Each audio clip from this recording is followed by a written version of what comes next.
Muy bien, muy buenos días, queridos hermanos allá en casita.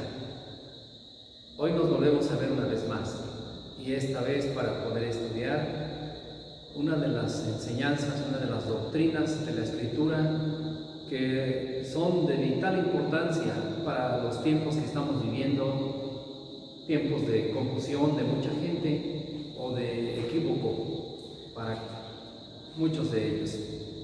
Voy a hacer una oración, hermanos, pidiendo la dirección del Señor y al mismo tiempo tomando en cuenta a nuestros hermanos enfermitos y a cualquiera de ustedes que estén pasando por un momento difícil de su vida, hermanos. Oremos a Dios. Santo Dios, nuestro Padre Celestial, te alabamos y te bendecimos desde este lugar, Señor, para gloria de tu nombre en nuestra vida, Señor. Queremos pedirte tu dirección al meditar en esta palabra, que es tan importante reafirmarla en nuestra conciencia, en nuestra vida, en nuestra alma, Señor. Gracias por ella. También pedimos, Señor, por nuestros hermanos delicados de salud, enfermitos, porque tú, Señor, los sostengas y les envíes el alivio que están necesitando, Señor. Asimismo, que fortalezcas a mis hermanos que se encuentran débiles en su fe, Señor. Permite que se fortalezcan con tu santa palabra, la cual tienen en sus manos, tienen en sus casas, Señor. Con esa palabra, dales fuerzas, valor, consuelo, paciencia y esperanza, Señor, porque es tu santa palabra fiel y verdadera. Oramos por tu bendición. Gracias en el nombre de Cristo Jesús, nuestro Salvador. Amén. Así pues, hermanos, hoy me presento delante de ustedes para el sermón del 5 de julio de 2020, mis hermanos, 10 de la mañana. El título es La preeminencia de Jesucristo. Mi texto bíblico es en Colosenses 1, del 15 al 20 solamente. En ese pasaje, queridos hermanos, dice de esta manera: Él es la imagen del Dios invisible, el primogénito de toda creación, porque en Él fueron creadas todas las cosas, las que hay en los cielos y las que hay en la tierra, visibles e invisibles, sean tronos, sean dominios, sean principados, sean potestades. Todo fue creado por medio de Él y para Él. Y Él es antes de todas las cosas, y todas las cosas en Él subsisten. Y Él es la cabeza del cuerpo, que es la iglesia, el que es el principio, el primogénito de entre los muertos, para que en todo tenga la preeminencia, por cuanto agradó al Padre que en Él habitase toda plenitud, y por medio de Él reconciliar consigo todas las cosas, así las que están en la tierra como las que están en los cielos, haciendo la paz mediante la sangre de su cruz. Amén. El presente pasaje, hermanos, es conocido como un himno compuesto por el apóstol Pablo. Aunque hay opiniones diversas de que este himno ya estaba compuesto por la iglesia y el apóstol Pablo lo inserta en su predicación, pero de la misma manera se tienen argumentos de que salió de la pluma del apóstol a los gentiles. La palabra preeminencia viene del latín preeminentia, formada por dos partes: el prefijo prae, que significa antes o delante de, y el verbo eminere, que significa sobresalir. Había una vez un hombre, hermanos, que haciendo un reportaje, como ya antes lo habíamos descrito, este hombre haciendo un reportaje en la selva, localizan a un león que está echado allá en la espesura de la maleza, y él dice a su camarógrafo: me voy a acercar al león y voy a ver qué tanto aguanto, qué tanta presión aguanto para llegar hasta él o llegar lo más cercano posible. Entonces, filmando su actuación, aquel hombre va acercándose al león, pero el león está atento, está observándolo. Entonces el hombre va acercándose con paso sigiloso hasta él, y el león, sin pararse ni nada, solamente ruge de manera pacífica. Y entonces aquel hombre se detiene un poco porque dice, ay, mamita, dice, sí, pero me voy a acercar un poquito más, decía aquel. Y entonces se fue acercando un poco más y el león ruge con más ganas. De tal manera que aquel siente, dice, no, espérate, tranquilo, no me voy a acercar más, ya no puedo, no te pares, espérate. Y se fue alejando poco a poquito de él porque ya no aguantó la presión del acercamiento hacia el león. Esto es un fiero, un animal salvaje, de quien hay que tener miedo, hay que tener respeto, porque se trata de un animal salvaje, pues, ¿verdad? Y pues, en cualquier momento puede sorprender a uno. De la misma manera, mis hermanos, nosotros debemos tener en cuenta de quién es nuestro Señor Jesucristo. El Señor Jesucristo, dice la Escritura, que Él tiene la preeminencia. Él es por encima de todo, por encima de todo. ¿Sí? Muy bien, mi proposición: mencionaré la preeminencia de Cristo como la imagen de Dios, el sentido real como el primogénito del Padre, siendo la cabeza de la Iglesia, y de que fue del agrado del Padre que en Él habitara toda su plenitud. Entonces, en primer lugar, vamos a ver que Cristo es preeminente porque Él es la imagen del Dios invisible, dice el versículo 15, y Él es la imagen del Dios invisible. Como Dios lo está diciendo en este versículo, es de saber que su declaración es muy importante para todos. La palabra imagen dada en griego es eikon. Dice de Él que Él es la imagen, y esta palabra deberá ser entendida a la luz de otros pasajes, como Juan 1:1, que nos dice que en el principio era el verbo era con Dios y el verbo era Dios. Asimismo, en el versículo número 14 de ese pasaje, nos dice que ese verbo fue hecho carne y habitó entre nosotros, dice el apóstol Juan, y vimos su gloria como del unigénito del Padre, lleno de gracia y de verdad. El apóstol Juan lo está diciendo. Entonces, en el pasaje de Hebreos, el apóstol Pablo nos dice que nos enseña que Cristo es el resplandor de la gloria de Dios y es la imagen misma de su sustancia, y pero existen muchos más pasajes acerca de la deidad de Jesús. Por ejemplo, si ustedes van a Filipenses capítulo 2 versículo 6, a Romanos 9:5 o Apocalipsis 1:8, varios más, etcétera. De tal manera que la razón de ser preeminente, de ser superior a los demás, es que Él es la imagen misma de Dios y es el resplandor de su gloria. Está por encima, nuestro Señor Jesús está por encima de todo. Así lo vemos en este versículo. Número 2. También en este versículo dice que es el primogénito de toda creación. Cristo entonces es preeminente porque Él es el primogénito de toda creación. Versículo 15, inciso B.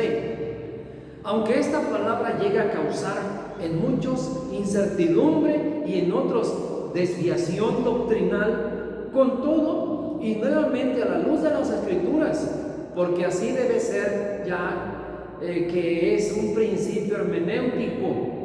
La Biblia es una unidad, y que la palabra de Dios es clara, es en sí misma, y si aparece en algún lugar un punto oscuro, el Espíritu Santo, que nunca se contradice, lo explica más claramente en otro lugar de la misma, de tal forma que no quede duda alguna de lo que estamos estudiando. Juan nos dijo estas palabras ante María Estuardo, conocida como María la Sanguinaria. Juan Knox mencionaba estas palabras, dice, se puede entender la Escritura si tan solo lo leemos completo. Si alguna cosa no está muy bien clara, hay que buscar los demás pasajes que hablan del mismo tema para poder entenderla tal cual es. No nada más sacar a conclusión en un solo versículo toda una doctrina que después estamos lamentando que nos esté sacando del lugar. Entonces, en la historia de la iglesia, en la época de los padres de la iglesia antigua, hubo una gran lucha contra los gnósticos, quienes se empeñaron en enseñar a la creciente iglesia de Cristo que Jesús no es Dios. Los gnósticos enseñaban que Jesús no es Dios ante la iglesia, pero el apóstol Juan se encarga de encararlos y en su primera carta, en el capítulo 2, versículos 22 y 23, y en el capítulo 4 del 1 al 3 trata este asunto con ellos, con la iglesia, para hacerla volver a la doctrina bíblica. No lo voy a leer en este momento, pero ustedes encárguense de leerlo, por favor. Y asimismo, hermanos, más adelante, en el año 325 después de Cristo, el emperador Constantino, el emperador romano Constantino el Grande, convoca a la iglesia a un concilio allá en Nicea. ¿Contra quiénes? Contra la enseñanza de Arrio y los arrianos, quienes negaban una vez más que Jesús fuera Dios. Pero esta enseñanza de Arrio quedó condenada en ese siglo, el año 325, en Nicea, como una herejía, y en cambio rescatando la enseñanza doctrinal bíblica plasmada en el credo de Nicea. El credo niceno es un credo netamente nuestro también, que si usted lo encuentra está en el himnario, hasta en el himnario donde está el credo de los apóstoles, también ahí está el credo niceno, que tenemos que estarlo repitiendo o enseñando también nosotros. Es un credo nuestro. Este fue elaborado en contra de la doctrina de Arrio de que Jesús no es Dios. Ellos enseñaban eso: Jesús no es Dios, Jesús es un ser humano común y corriente. Pero la Escritura dice otra cosa, dice que Él es el Dios hombre. Y tuvieron que salir esas conclusiones que ahora tenemos en un credo.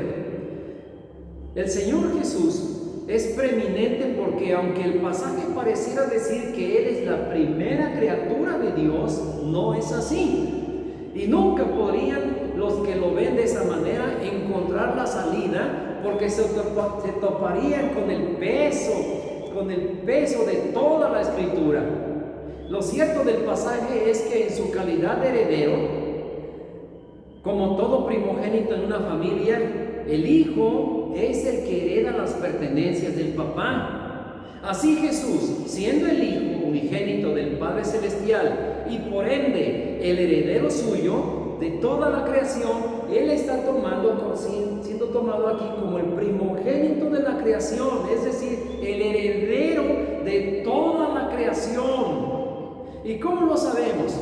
Porque el mismo tema es tratado en diferentes pasajes de la Biblia. Por ejemplo, en este versículo 16 dice: porque en Él fueron creadas todas las cosas, las que hay en los cielos y las que hay en la tierra, visibles e invisibles, sean tronos, sean dominios, sean principados, sean potestades. Todo fue creado por medio de Él y para Él. Es el heredero.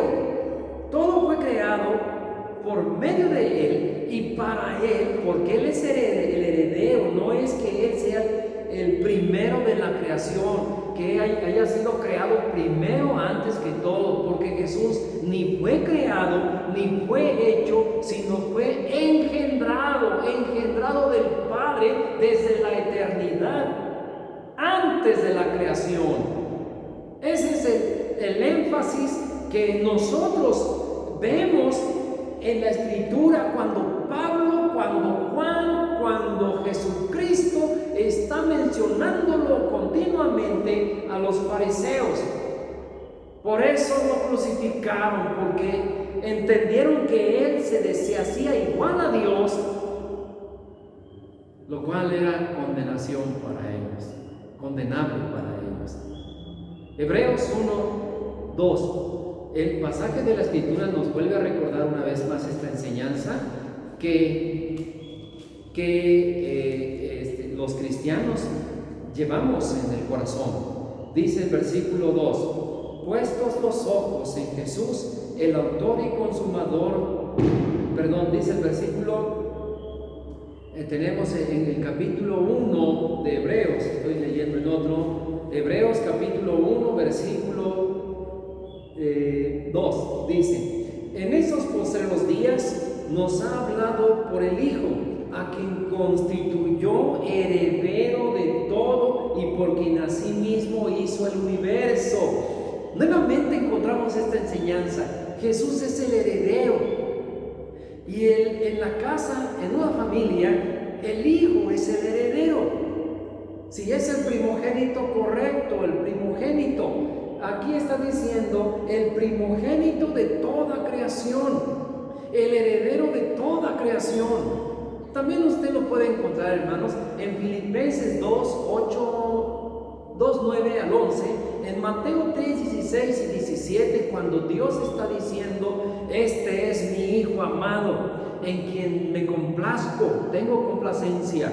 O en Mateo 17:5, cuando vuelve a decir: este es mi Hijo amado, a Él escúchenlo. Es su Hijo, y es Hijo de su esencia, de su sustancia misma. Si nuestro Dios tuviera sangre como nosotros, diríamos que Jesús es de la misma sangre de su Padre eterno, porque es el heredero y es el Hijo, la misma, una sola sustancia, una sola esencia. Por eso es preeminente, por eso es superior a todo y a todos. La palabra dice cosas tan fuertes acerca de esto y tan ricas en contenido divino, que al que no las quiera oír, le retiñirán los oídos de no haber puesto cuidado, ya que no se pueden cerrar los ojos, cerrar los oídos ante tanta verdad y esperar que la ignorancia que se tiene de las Escrituras o contar con un gran conocimiento científico o filosófico, solamente eso sea capaz de llenar las expectativas del alma.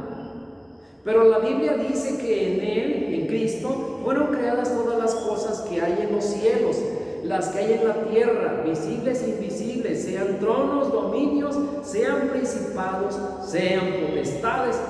Todo fue creado por medio de Él y para Él, y Él es antes de todas las cosas, y todas las cosas en Él subsisten.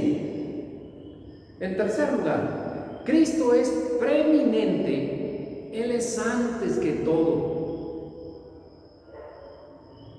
porque Él es la cabeza de la iglesia, dice el versículo 18, y Él es la cabeza del cuerpo que es la iglesia. Él es el principio, el que es el principio, es el primogénito de entre los muertos, para que todo tenga la preeminencia. Luego entonces, ya que las Escrituras hablan de la iglesia como el cuerpo de Cristo, también menciona que Cristo mismo es la cabeza de ella, que al igual que nuestra cabeza lleva el control de todo nuestro cuerpo y ordena cada miembro de nuestro cuerpo, ordena los movimientos que se deben tener y analiza las reacciones que aún sin pensar se dan en nosotros. De la misma manera, Cristo toma el control de su pueblo y ordena las cosas que tenemos que llevar a cabo. Él es la cabeza del cuerpo, que es la iglesia, el que es el principio, el primogénito entre los muertos. Y al decir esto, nos habla de que por medio de su resurrección, Cristo colocó el fundamento de aquella vida santificada y de esa esperanza y certeza en la que se regocijan los suyos. Lo podemos ver en Colosenses 3, Primera de Pedro 1:3 y siguientes. Su resurrección es también el comienzo, el principio o causa de la gloriosa resurrección física de la cual gozarán todos sus creyentes. Cristo es el precursor. Él tiene las llaves de la muerte y del Hades, conforme nos dicen las Escrituras. Él tiene autoridad sobre la vida y tiene autoridad sobre la muerte. Y sacó a la luz la vida y la incorruptibilidad por medio del Evangelio, 2 de Timoteo 1:10. Inciso C. Y para que en todo tenga la preeminencia, pues Él es el primogénito, es el punto de referencia, es el precursor, es el sustentador y que también es la cabeza del cuerpo. Tiene en todas las cosas, o sea, en todas las criaturas, el título de preeminente. Cristo tiene soberanía divina. Número 4, finalmente. Cristo es preeminente porque agradó al Padre que en Él habitara toda, fíjese qué interesante, ¿verdad? Dice que toda la plenitud de la deidad. ¿Cómo es esto? Versículo 19 dice: por cuanto agradó al Padre que en Él habitase toda la plenitud de la deidad. Inciso A. Notemos que este fue el diseño del Padre. Así agradó al Padre. Existe una gran correspondencia de propósito entre el Padre y el Hijo, que lo mismo que quiere el Padre también lo quiere el Hijo, de común acuerdo en el plan de Dios para la creación y la redención del hombre. Juan 8, 28, 29 y 5, 19. Asimismo nos muestra la palabra una cosa que corrobora que en Cristo habita o está de manera plena la deidad de Dios. Dice en el capítulo 2, versículo 9: porque en Cristo habita corporalmente toda la plenitud de la deidad. Dice que por lo tanto Cristo es Dios el Hijo. Juan 5, 18 nos menciona que cuando el paralítico de Betesda fue sanado, Jesús dice: mi Padre hasta ahora trabaja y yo trabajo. Estas palabras fueron motivo de la condenación de los judíos hacia Jesús, porque decían que Jesús no solamente quebrantaba el día sábado, sino que aún decía que Dios era su mismo Padre, haciéndose igual a Él. ¿Entendieron el mensaje entonces? ¿Entendieron que Jesús decía que Él era el Hijo del Padre Celestial, el Hijo unigénito? Ellos comprendieron que se estaba haciendo igual a Dios y por eso lo estaban rechazando al grado de matarle. Cuando Cristo reprende al viento y a la tempestad, le obedecen. Cuando Cristo reprende a los demonios, ellos son expulsados del corazón de la gente. Cuando Cristo habla a las enfermedades, la gente enferma sana, porque en Él habita la plenitud de la deidad. Inciso B. De manera que el Dios hombre pudo llevar a cabo la reconciliación de todas las cosas sin detenerse a las cosas aquí en la tierra, sino bien nada más, dice aquí que esto fue hasta las cosas que están en los cielos, dice, y por medio de Él reconciliar consigo todas las cosas, es así las que están en la tierra como las que están en los cielos, dice, haciendo la paz mediante la sangre de su cruz. Si en la tierra las cosas nombradas son en verdad en cantidad, hermanos, fíjense ahora las cosas que están en el cielo. Ni siquiera nos podemos imaginar lo extenso de todas las cosas que están en el cielo. Él vino para reconciliar las cosas del cielo con las cosas de la tierra.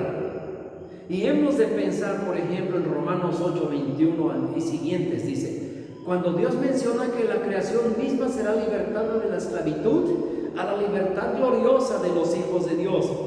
También tomemos en cuenta lo que dice en Hebreos 12, 26, mencionando de esta manera: prometiendo que aún una vez y conmoverá no solamente la tierra, sino que conmoverá también el cielo, indicando la remoción de las cosas movibles para que queden las inconmovibles finalmente.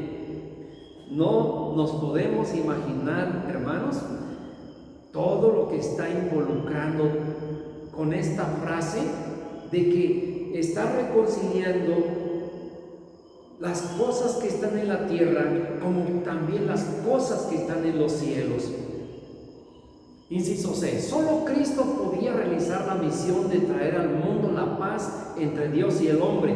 Y no solo eso, sino que debería ser aquel que es Dios, para que pudiera lograr soportar el castigo de Dios, y como hombre, para poder sufrir el castigo que por su pecado merecía el hombre.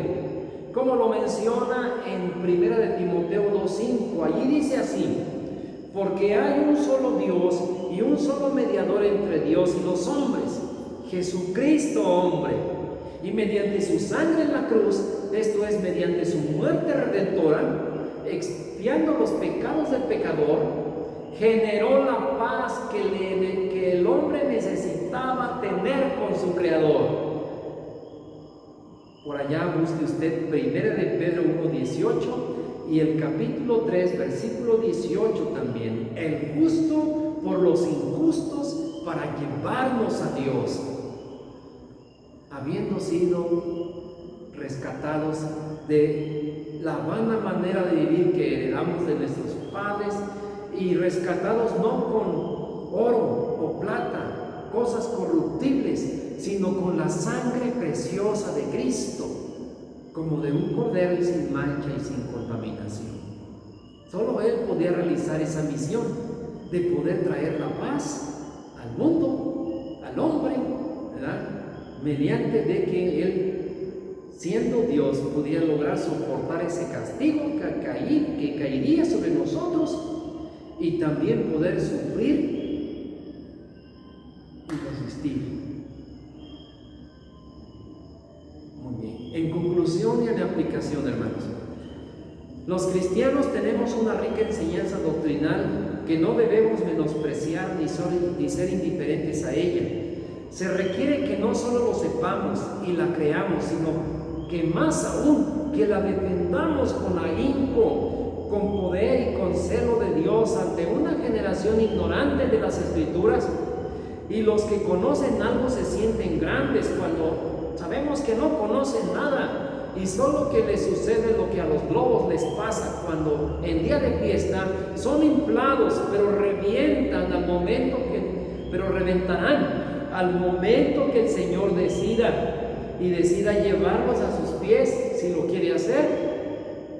Mientras tanto, hermanos, te toca a ti y me toca a mí, nos toca a nosotros conocer a fondo la majestad de Jesucristo y su preeminencia, su grandeza, no solo de corazón, sino el lugar que tiene delante del Padre, que le envió al mundo a salvarnos, de modo que todos nos demos cuenta de su inmensa gracia dada a nosotros que somos su pueblo, somos su iglesia. Que el Señor los bendiga, hermanos.